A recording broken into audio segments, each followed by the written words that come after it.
우리 말씀 봅니다. 여호수아 15장 19절 말씀입니다.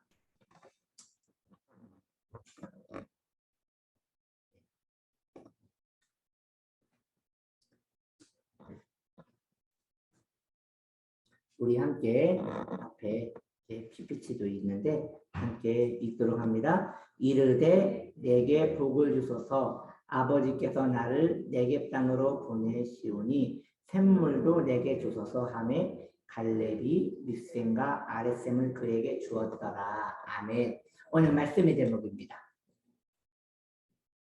자, 오늘 말씀의 제목 샘을 구하세요. 샘을 구하세요. 네, 샘을 구하세요. 오늘 하나님의 말씀은 내용이 이렇습니다. 여러분 갈렙 아시죠? 여러분 그 갈렙 그 이름 뜻이 여러분 그 이름 뜻은 어쩌면 은혜로운데 어쩌면 좀 은혜롭지 않은 게 갈렙의 이름 뜻인데 갈렙의 이름 뜻이 개입니다. 그러니까 은혜롭게 생각을 하면 충성된 동물이로서 이렇게 이름을 그렇게 지은 것 같은데 여튼 믿음의 용사, 믿음의 거인이죠. 그 갈렙에게 딸이 있었어요. 그 딸 이름도 보통 이름이 아닙니다. 악사. 이름이 악이에요. 악사. 악사. 그 악사가 싸움 잘하는 어느 남성을 골라서 결혼하는데 그 남성의 이름이 온니엘입니다. 그 온니엘은 사사기에서 굉장히 유명한 남자지요. 그 남자와 결혼을 하는데 아버지가 이제 결혼 지참금으로 땅을 주는 거예요. 그 당시에는 땅이 최고니까 땅을 주는 겁니다.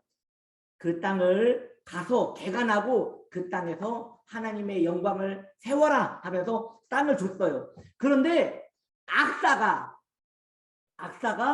아버지 땅은 주셨는데 샘도 주셔야지요. 땅도 주셨는데 샘도 주셔야지요. 그렇게 샘을 요구합니다. 그러자 갈렙이 윗샘과 아랫샘을 한 번에 줍니다. 오늘 내용이 이런 내용입니다.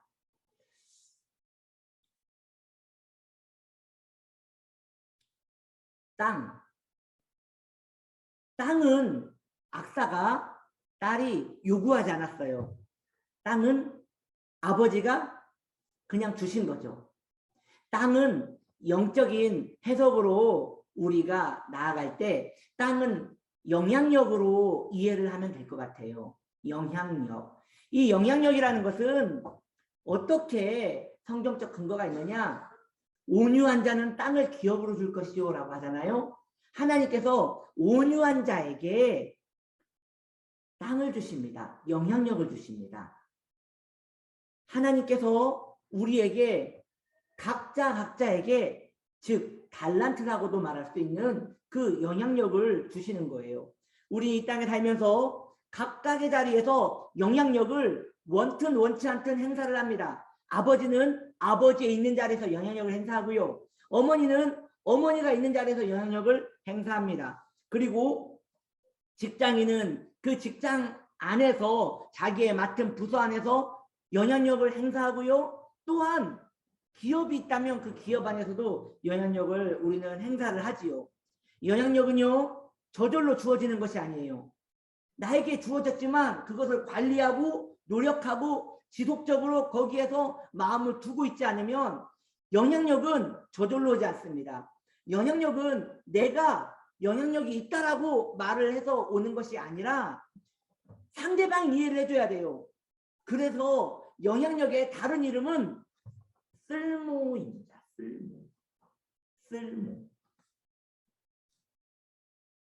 쓸모가 있어야 돼요. 그게 영향력이에요. 누군가가 나에게 필요하면 그것은 저절로 영향력이 되어지는 것이죠. 그런데 반대로 필요가 없는 사람은 영향력이 없는 것이고 영향력이 없는 사람은 천덕꾸러기 같이 어딜 가나 방해 요소밖에 되지 않는 것이죠. 그래서 그러한 인생은 그냥 숨 쉬고 있는 것 자체가 많은 이들에게 고통을 주는 것이에요. 영향력이 없는 사람을 향하여 성경은 말합니다. 이에 식초와 같다. 그리고 눈에 연기가 들어간 것 같다. 이렇게 잠언은 이야기하고 있죠. 저는 이에 식초를 부은 적이 없어서 그게 어떤 느낌인지 모르겠는데 혹시 경험 있으신 분? 이에 식초를 어떤 느낌일지 몰라도 굉장히 안 좋은 느낌일 것 같아요. 궁금하신 분 오늘 집에 들어가셔서 사과식초를 이렇게 원액을 입에 넣고 한번 해보셔도 좋을 것 같아요. 아니 생사를 집어넣어도 껍질이 다 벗겨지는 게 식초인데 그게 연약한 입속으로 들어가면 어찌 되겠어요. 근데 그것을 이에다 부으면 하지 않겠어요? 나 벌써 애들려고 하네요. 영향력이 없는 사람, 쓸모없는 사람, 참 좀 표현이 그렇지만 도움이 안 되는 사람은 다른 이에게 특히 또 하나님이 보실 때 이에 식초를 붓는 것 같이 거슬린다는 거예요. 그리고 시골에서 사셨던 분들은 부뚜막 기억하시죠? 그 부뚜막에 연기가 훅 올라오잖아요. 그때 눈 못 떠요. 눈에서 막 눈물 나면서 하죠. 기억나지 않아요, 여러분?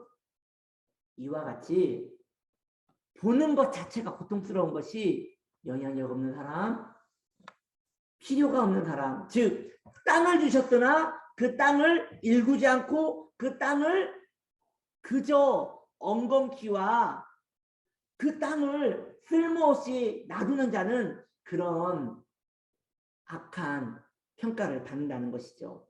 그래서요, 성도님들이요, 누군가에게 도움은 못 될지언정 누군가에게 피해를 주면 안 됩니다. 이것은 숨쉬고 사는 것 자체가 참 부끄러운 거예요. 부지런하셔야 합니다. 특별히 성도는 더 부지런해야 합니다. 왜냐하면 성도에게는 예수님의 이름이 있거든요. 누군가가 내가 예수 믿는 걸 알았어요? 그렇다면 내가 예수 믿는 것만으로도 내가 게으르면 하나님 아버지가 영광을 받지 못하시는 거예요. 그런 내가 존귀하게 행하고 영향력을 미치고 내가 내 일에 대하여 충성을 다하고 다른 이에게 도움이 된다면 복된 인생이 되는 것이죠. 어느 분이 그러했다고 해요. 저도 좀 이런 마음이 있는데 무슨 이야기냐 들어보셔요. 이동석 지사님 한번 생각해 보세요. 어떤 이야기냐면요. 장례식장을 갔대요.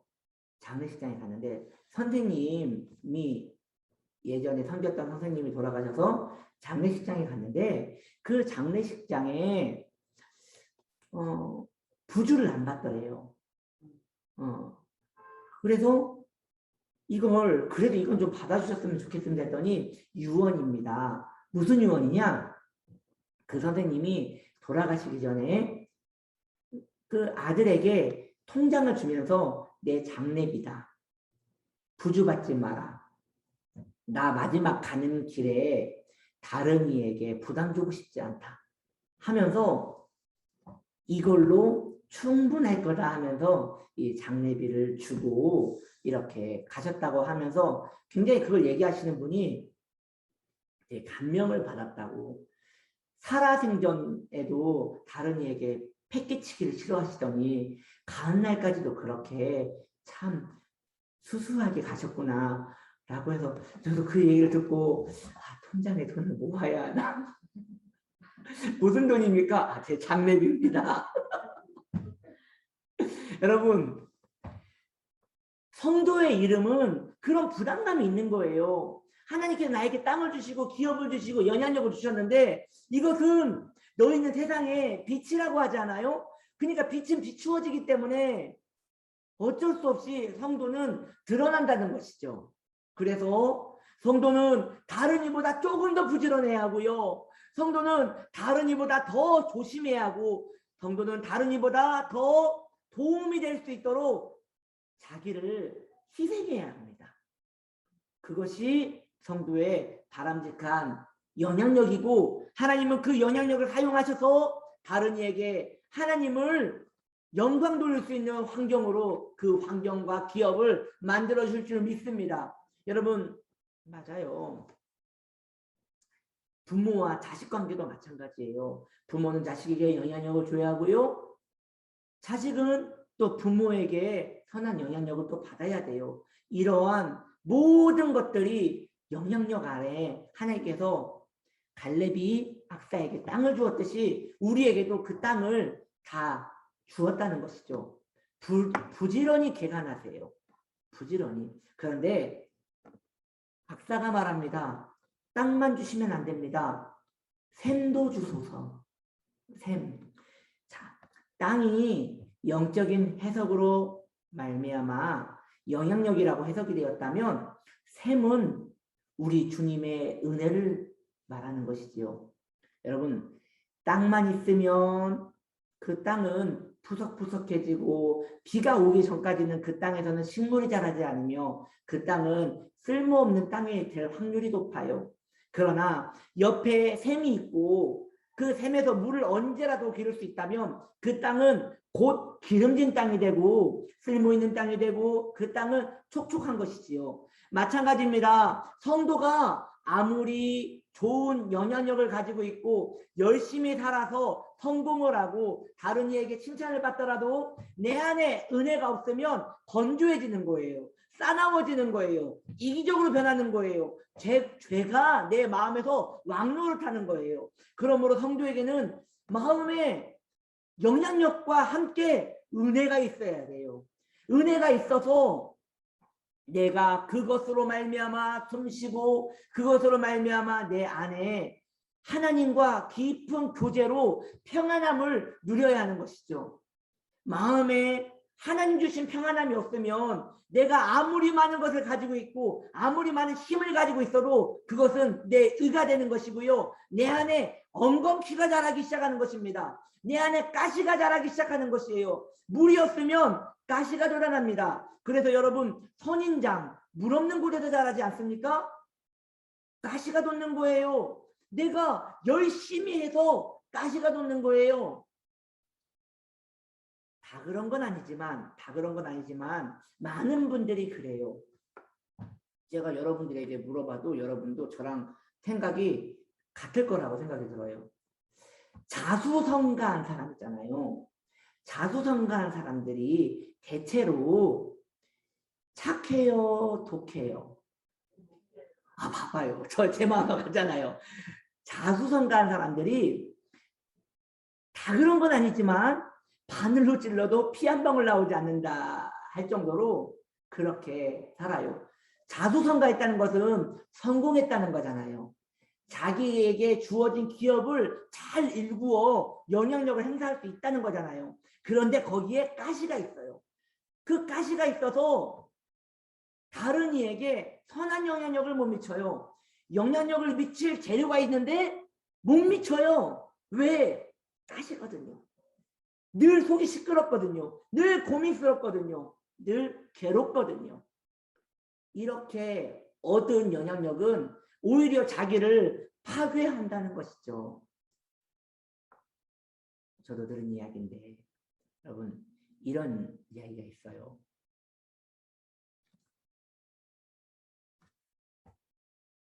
시장 쪽에 좋은 건물이 하나 나왔답니다. 그 건물이 너무 좋은 가격에 나와서 부동산에 그리고 법 쪽에 관심 있는 분이 그것을 딱 잡았대요. 그것을 매입하려고. 그런데 문제는 거기에 있는 세입자들을 다 쫓아내야 하는 거예요. 이야기를 하고 거래를 해가지고 다 쫓아내야 하는 거예요.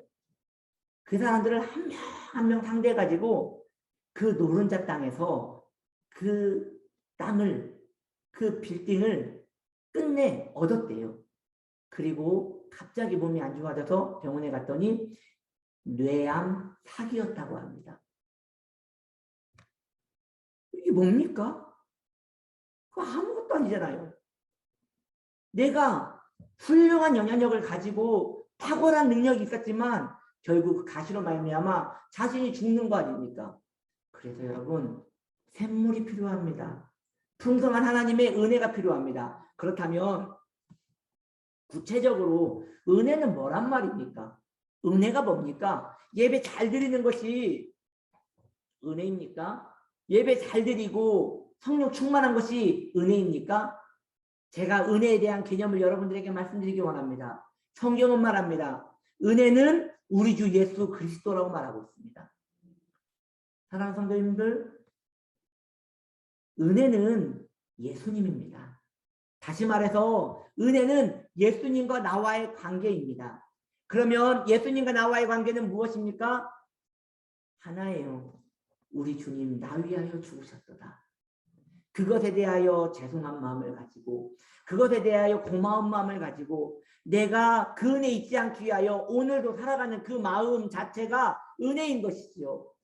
때로 내 마음이 완악해지고 내 마음이 성가시면 은혜를 생각하면서 주님 나 위하여 죽으셨는데 내가 이렇게 살면 안 되지 하면서 기도와 예배와 말씀으로 내 마음을 부드럽게 해서 주님의 긍휼 안에 계속 머물려고 하는 이 고유한 심령, 이것이 은혜라는 것입니다. 성경은 말씀하십니다. 마음이 가난한 자는 복이 있나니, 심령이 가난한 자는 복이 있나니. 그게 은혜인데 심령은 어찌하여야 가난해지는 것입니까? 우리 주님의 십자가를 늘 바라보는 것이에요.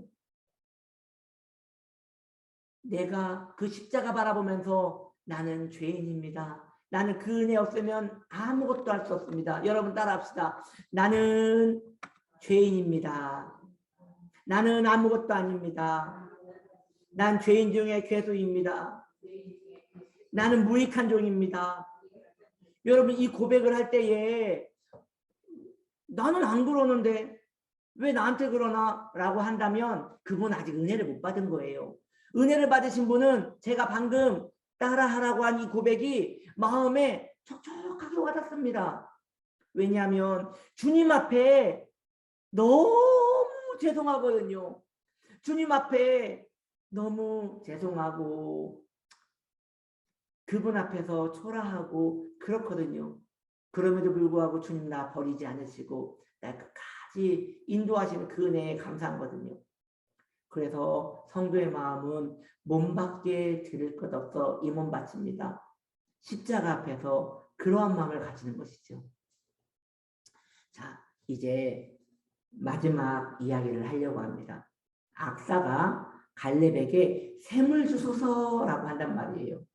여러분, 은혜는 요구해야 합니다. 은혜는 저절로 오지 않습니다. 은혜는 하나님께 요구해야 돼요. 사모해야 돼요. 사모함이 크면 은혜도 크게 오는 것이고요. 사모함이 적으면 은혜도 적게 오는 거예요. 왜요? 인격적이신 분이기 때문이죠.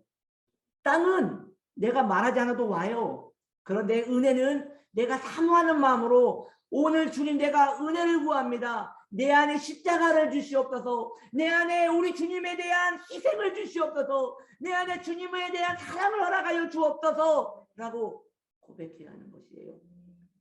성 프란시스코 들어보셨죠?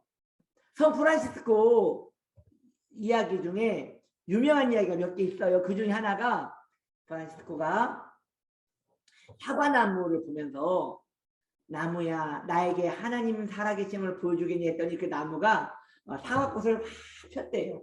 예, 이게 진짜인지 가짜인지 모르겠는데 그래서 저도 한번 해봤거든요. 미안합니다. 그래도 해봤습니다. 나무야 하나님 살아계심을 나에게 보여주렴. 안 보여주더라고요. 이렇게 영적으로 깊은 성 프란시스가 우리 주님의 은혜를 그렇게 구했대요. 예수 그리스도인에게 은혜를 주시옵소서. 나에게 은혜를 주시옵소서, 나에게 은혜를 주시옵소서라고 했는데 우리 주님께서 어떤 은혜를 주셨느냐 여러분 아실 거예요. 오성이라고. 그게 뭐냐? 우리 주님이 손에 못을 박으셨잖아요. 발에 못을 박으셨잖아요. 면류관을 쓰셨잖아요. 이걸 오성이라고 해요. 두 손, 두 발, 머리. 성 프란시스 몸에 이게 상처가 갑자기 생기는 거예요. 가만히 있는데. 그래서 그 주님을 너무 사랑했더니 주님의 흔적이 몸에 나타나는 거예요. 은혜를 그렇게 사모하니까 주님께서 그 아픔과 상처를 프란시스에게 주셨다는 것이죠. 우리는 은혜를 많이 사모해야 합니다. 왜냐하면 이 죄악 세상에서 우리 주님을 잊지 않고 살려면 은혜를 많이 사모해야 합니다. 우리 주님을 많이 사모하시기 바랍니다. 그런데 좋은 소식 알려드릴게요. 악사가 저에게 샘을 주소서 했더니 갈렙이 윗샘과 아랫샘을 줍니다. 우리는 열심을 다하여 최선을 다하여 하나님께 은혜를 구했는데 우리 주님은 풍성하게 부어주시는 분이십니다. 그래서 여러분 피곤하셔더라도 주님을 구하셔야 하고 내가 컨디션이 안 좋고 내가 도저히 기도할 마음이 아닐 때 그때 은혜를 구하셔야 해요.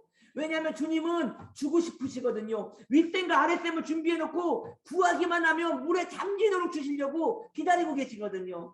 할렐루야. 그 은혜 안에서 우리는 살기를 원하지만 쉽지 않습니다. 그러나 오늘도 입을 벌려서 내게 은혜를 주시옵소서 라고 하면 윗샘이 터지고 아랫샘이 터지는 거예요. 비가 내리고 지하수가 터지는 거예요.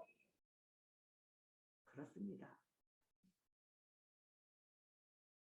에스겔 말씀에 여러분 유명한 말씀이 있죠.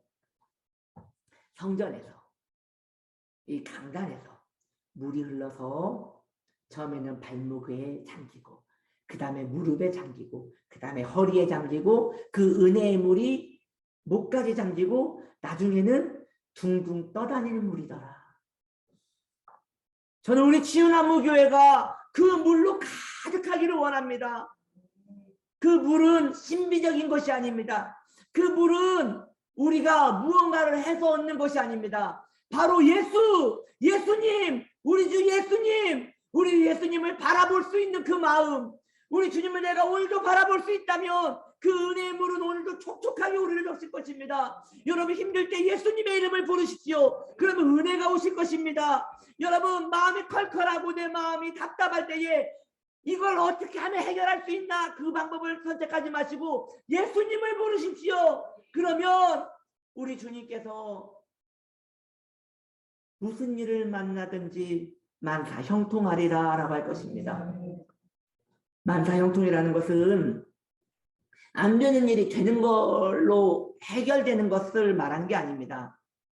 환경은 그대로인데 그게 내게 더 이상 문제가 되지 않는 거예요. 이게 성도가 받은 은혜입니다. 그게 기도의 유익이고 그게 은혜의 유익입니다. 환경은 그대로입니다. 그 사람은 그대로입니다. 내 문제는 그대로입니다. 여전히 내게 안 좋은 일들이 여전히 있습니다. 그런데 물이 넘쳐나니까 둥둥 떠서 넘을 수 있는 힘이 있는 거죠. 예수님, 예수님, 예수님. 구주를 생각만 해도 너의 마음이 그렇게 좋거든. 주 얼굴 배울 때에 얼마나 좋겠나. 그 은총이 오늘 윗샘과 아랫샘이 켜져서 우리 안에 그 악사가 요구한 대로 그 은혜가 있기를 바랍니다. 샘을 주소서. 악사가 고백한 것처럼 나에게 샘을 주소서. 오늘 이것이 우리의 기도 제목 되기를 축복합니다. 아멘. 기도합니다. 하나님 아버지, 이 시간 기도하려 합니다. 우리에게 샘을 주소서. 우리에게 샘을 주시어서 우리의 머리에 예수님으로 가득 채워주시고 우리의 가슴에 예수님으로 가득 채워주시고 우리의 중심에 예수님으로 가득 채워주시고 우리의 삶이 예수님으로 가득하게 하시옵소서. 예수님의 이름으로 기도드립니다. 아멘.